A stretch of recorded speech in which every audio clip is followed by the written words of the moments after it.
futuros doutores e futuras doutoras, tudo bem, tudo tranquilo? Espero que sim, saudade de vocês. Aprenda a não se vingar. Gente ruim cai sozinha, não precisa de um empurrãozinho. Mantenha suas mãos e seu coração limpos. Não deixe o mal do outro te contaminar. Eles acabam tropeçando nos próprios erros. Assim como o corpo precisa de alimento, a gente precisa de amor para se sustentar. Estamos iniciando mais uma videoaula de geografia, logo após a vinheta.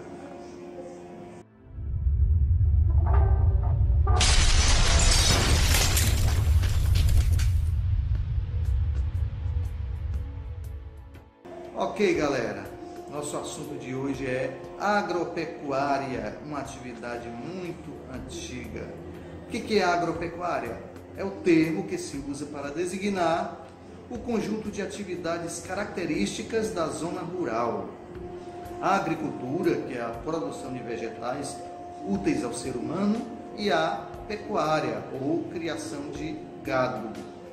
No mercado mundial, os produtos agropecuários são denominados commodities, do termo em inglês commodity, que significa mercadoria. Eles movimentam muito dinheiro no mercado internacional e fazem parte da pauta de exportação e importação de muitos países, incluindo, claro, o nosso Brasil. A agricultura é uma das mais antigas atividades humanas. Desde a pré-história até os dias de hoje, essa atividade vem passando por profundas transformações. Desde o estágio da caça e da coleta, a humanidade chegou ao plantio no final do período neolítico, cerca de 8.000 a 5.000 a.C.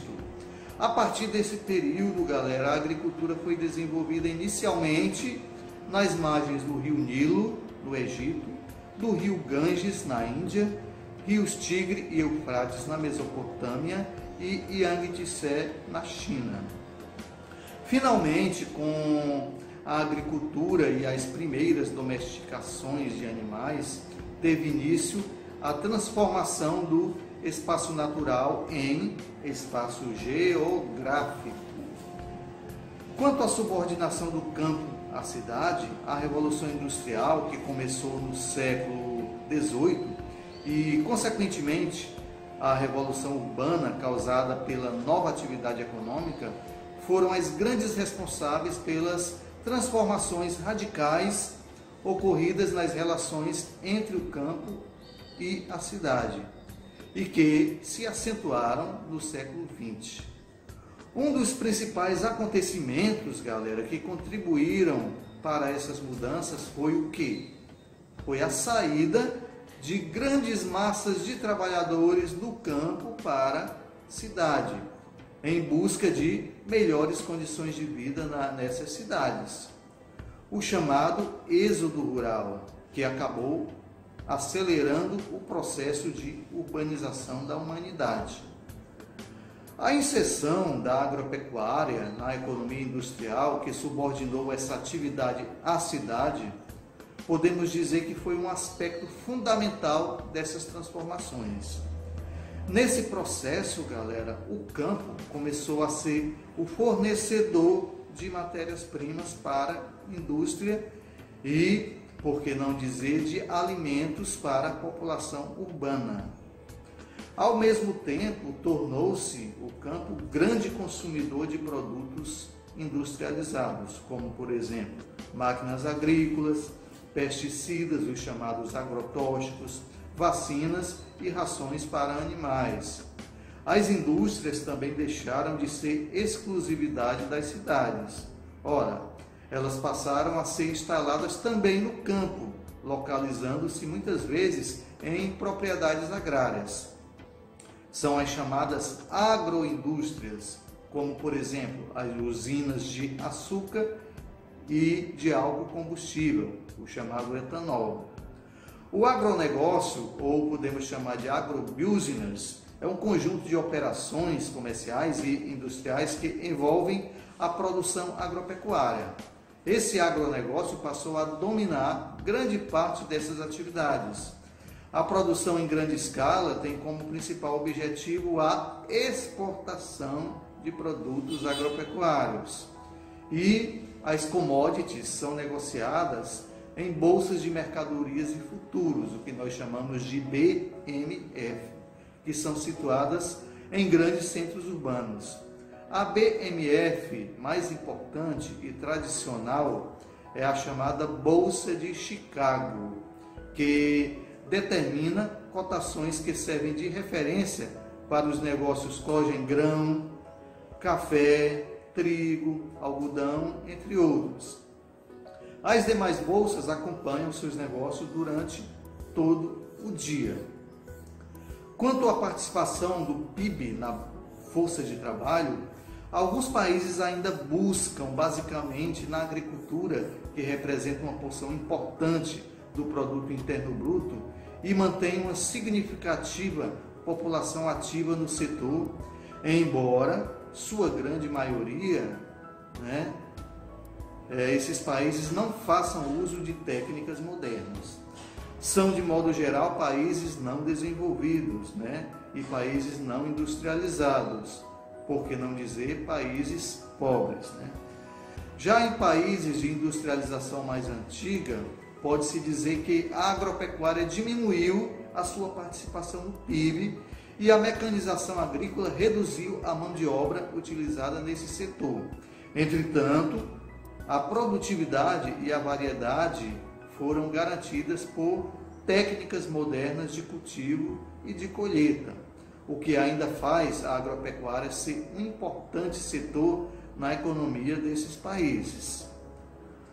Nos países de industrialização tardia, que é o caso do Brasil, Argentina, México e por aí vai, a pseudomodernização do campo resultou, infelizmente, em um êxodo rural que engrossou as estatísticas de desempregados e miseráveis nas cidades. Existem dois casos bem peculiares. A China e a Índia são países de industrialização tardia, com grande número de pessoas que vivem na zona rural, onde as porcentagens são muito significativas, já que ambos são países com grandes populações, lógico, e com expressiva participação da agricultura na composição do produto interno bruto, principalmente na Índia. Mas, galera, o que distingue a agropecuária dos países industrializados é o acesso a técnicas modernas de cultivo.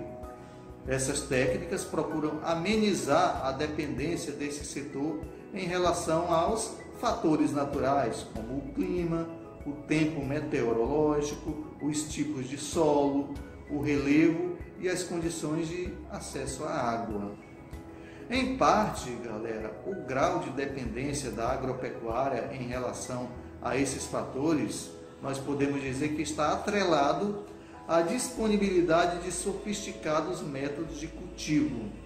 O progresso e a descoberta de técnicas modernas, podemos dizer que criou condições para que áreas inóspitas, ou seja, áreas com pouca fertilidade, pudessem ser aproveitadas, como as regiões desérticas em Israel e na Califórnia, nos Estados Unidos, que apresentam excelentes resultados nesse setor. Entretanto, galera, em muitos lugares do mundo, a agropecuária é praticada com poucos recursos e de forma bem tradicional. Falando nisso, você sabia que a produção mundial de alimentos hoje é suficiente para abastecer todas as regiões do mundo? Pois é. No entanto, uma pessoa ainda morre de fome a cada 4 segundos e 1 em cada 9 habitantes do planeta ainda vive em realidade de fome, infelizmente. Ainda que os números absolutos estejam diminuindo, o tema da fome ainda é muito delicado, visto que esta é uma questão complexa e também antiga, que está conectada diretamente com a estrutura econômica e política sobre a qual o sistema internacional foi construído, o sistema capitalista. O cenário da fome e da desnutrição foi construído sobre uma série de fatores, como, por exemplo, a falta de vontade política, a concentração da produção e da renda e a consolidação de uma cultura alimentar muito pouco nutritiva. Ok, galera, por hoje ficamos por aqui. Lembrando que as atividades domiciliares e nossos encontros virtuais estão sendo feitos através dos aplicativos quais? Exatamente, Google Classroom e Google Meet. Assistam mais videoaulas no canal do Professor Roger no YouTube. Chegando lá no YouTube, o que você vai fazer? Vai dar um like, fazer um comentário, inscrever-se e clicar no sininho de notificações para fortalecer nosso canal, para que nessas aulas as pessoas aprendam mais e mais. Respondam às atividades que vocês estão recebendo para acumularem pontos nesse trimestre. Um grande abraço, beijo no coração, até logo, até mais ver, tamo junto, é nóis!